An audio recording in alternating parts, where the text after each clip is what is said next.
You may think magic is make-believe, but this little bean has scientists saying they found the magic weight loss cure for every body type. Well, claims like that are what got Dr. Emmett Oz in hot water with a U.S. Senate committee last year. Now a group of 10 physicians from across the United States have criticized the famous TV doctor, saying he often promotes treatments with little scientific proof. In a letter to Columbia University, they asked that he be dismissed as a professor and vice chair of the Department of Surgery. This letter went on to say Dr. Oz has repeatedly shown disdain for science and for evidence-based medicine, as well as baseless and relentless opposition to the genetic engineering of food crops.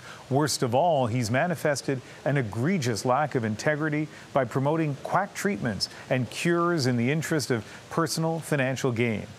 That prompted Dr. Oz to fight back on his program today.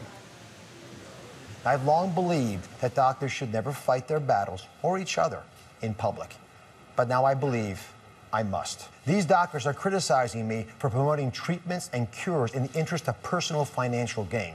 Something I tell you every day on this program, I never do. I vow to you right here and right now, we will not be silenced, we will not give in. Stephen D'Souza is watching this story for us from New York City. And Stephen, tell us about Dr. Oz's defense. Well, the defense, as you've heard, was about his own beliefs and how he presents information on the show, saying he always thinks of the viewers first and of their health first. But he also went on the attack as well. He played what amounted to an investigative report, sort of like a Dateline-style report that, in his words, really exposed the accusers, the 10 people who wrote the letter asking him to be fired from Columbia University. In the investigative report, he points out that the head author has been a big supporter of the genetically modified food industry and has been against genetically modified food labels, which is an issue that Dr. Oz is very passionate about.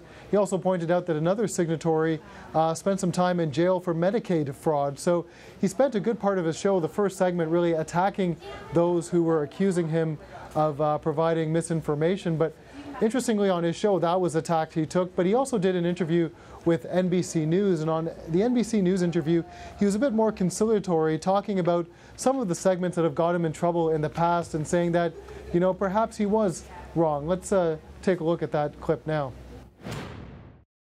There are segments that I made that I wish I could take back. If I could just go back in time, I would have never allowed those words to come out of my mouth because it completely perverted the conversation I was having with America. But I can't take back those segments. They're stolen, they're gone, and they're all over the web. So, Stephen, real scorched earth policy here in terms of the criticism going from one side to the other and back again. What is the response to his response?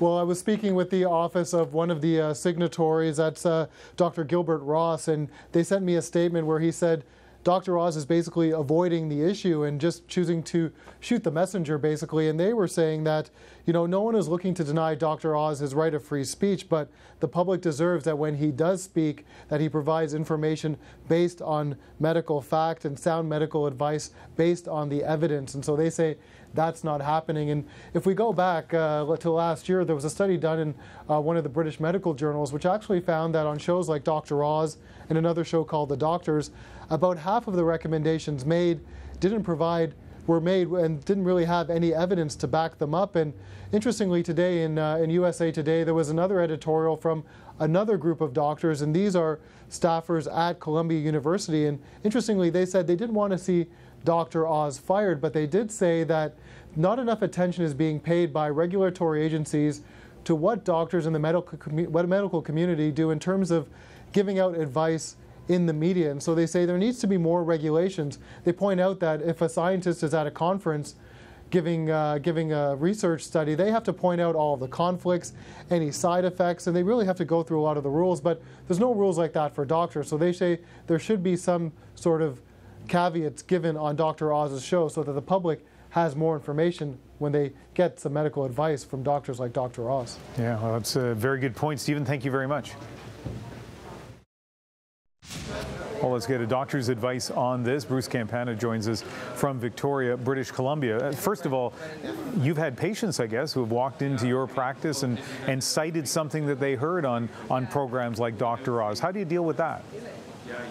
Well, you always have to look at the patient and look at the information that they're presenting you. And very often the information you get from Dr. Oz or shows like that is good, and that's fine, and that's not the problem. The problem is sometimes they seem to get a little bit off track, or the information is either not good information, or unfortunately what the patient has taken in may not be what was presented to the patient. So that second part of it, that's a tough one, if the perception is wrong. But on the first part, if Dr. Oz or the doctors or any of those TV docs, you know, have a strong opinion about something, and as a viewer, very easy to kind of, you know, fall under that trance, what do you suggest to patients and viewers? How should we process that information?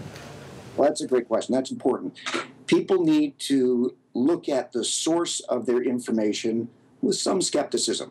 So obviously a show like that, people trust it because it's put out there as being reliable and it's from doctors. So in general, you get advice from your family and friends, you take it with a grain of salt. Newspapers, TV, media, you have to look at who's presenting it. If it's a small show or a fictional show, obviously you take that with a grain of salt.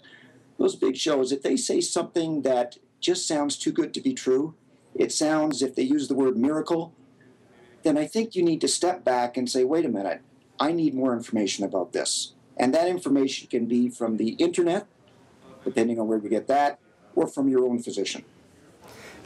Do you find it frustrating at all with the lack of trust that some people have in their family doctor, in the medical profession? I mean, you know how much education you have, you know how closely watched you are, but you must have patients who look at you skeptically. I do. I hope that I'm a good doctor, and I try to be a good doctor, and I try to be open-minded. Most doctors are very good. I mean, most family doctors that are licensed in BC are good, and most specialists are good. Really, the vast majority are good. There are a few that have, shall we say, unconventional views, and there are some that are just plain dangerous. But they are a very small minority. So I do tell people, I ask them actually, do you have a family doctor? And some of them will say yes. And then I say, are they a good doctor? And most all of them will say, yeah, it's a good doctor. If you trust your doctor, you can talk to your doctor about stuff. If you don't have a family doctor, or you have some questions about your doctor, then the only other real source is to go to the internet, really. And there are good internet sites and there are bad internet sites, and we can talk about that if you want. Well, I think we need to set aside some time to talk about that on another day, because I think it's a great topic and it's also a big topic, but I think you're prescribing healthy skepticism for people, which is a good thing. Dr. Campana, thanks for talking to us. A pleasure. Thank you.